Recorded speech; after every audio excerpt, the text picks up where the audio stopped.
What we're working on today is a rather plain Jane Watermaster 3/4 inch sprinkler valve.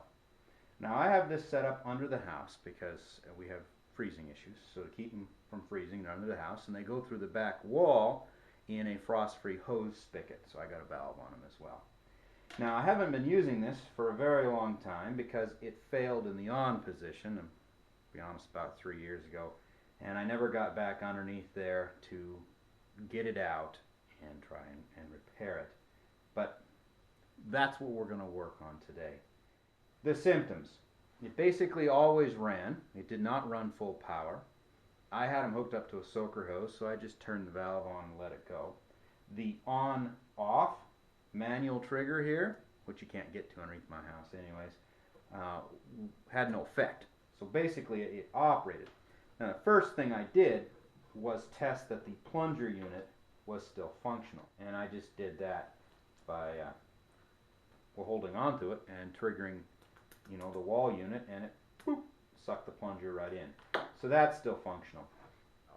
So what mine is doing is either it's constantly getting water pressure there at the valve, or, and this is my suspicion, the plunger is stuck with crap. And since I'm sucking out of a well, and I'm not running any filters, I think it's plugged with crap. Before I put this system on the wellhead, this thing operated for years without any problems, and shortly after I put it on the wellhead, we started having this problem. Could have been lifespan, who knows. But let's see if we can get that top off. That's how they work. See if we can get that top off and have a look inside.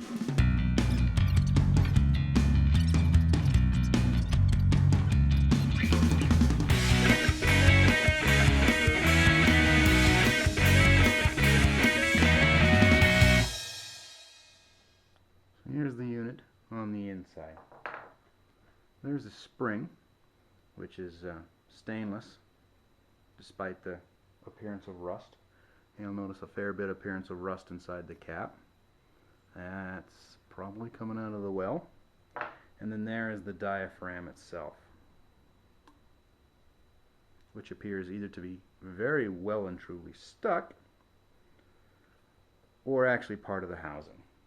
I believe it's stuck, so I'm about to either get it loose or break it. Either way you can watch.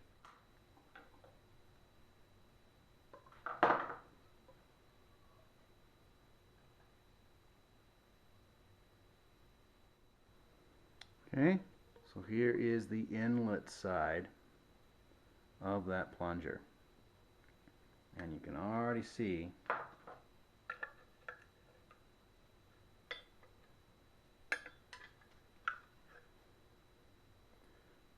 I had some bad stuff in there.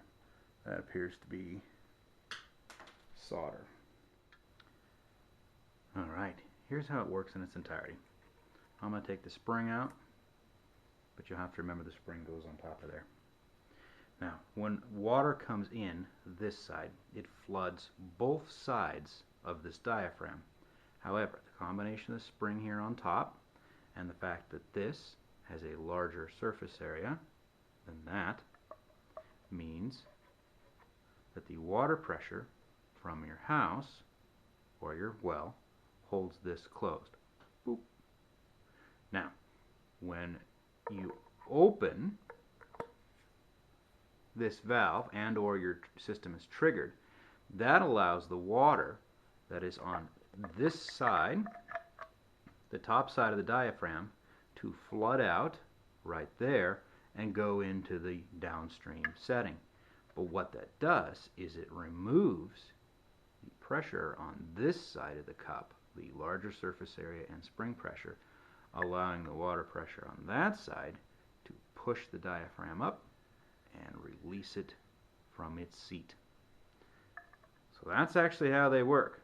Very, very, very simple machines. Unfortunately for this simple machine, I can't actually find anything wrong with it. I'm not sure why it was stuck on 24/7. Sticking on 24/7 would mean that somehow the water pressure was not making it to this side of the diaphragm. So some port somewhere is plugged. But I'll be danged if I can find it, unfortunately.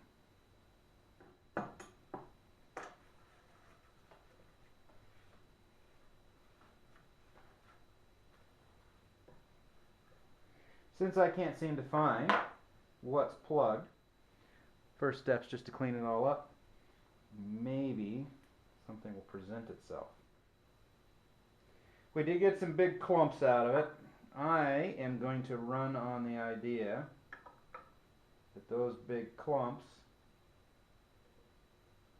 were blocking a port.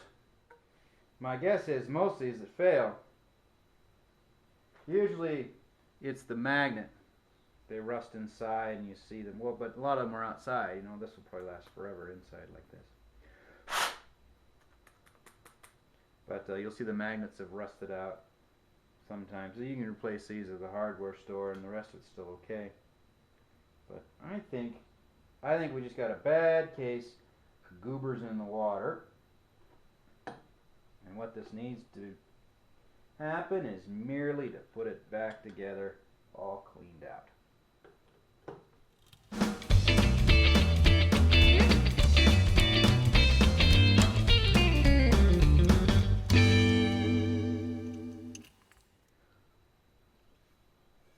I can tell you that blowing through it,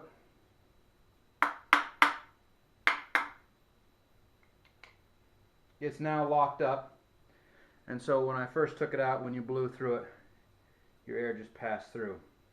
So that's a very positive sign that it was nothing more than some trash and maybe a stiff rubber diaphragm.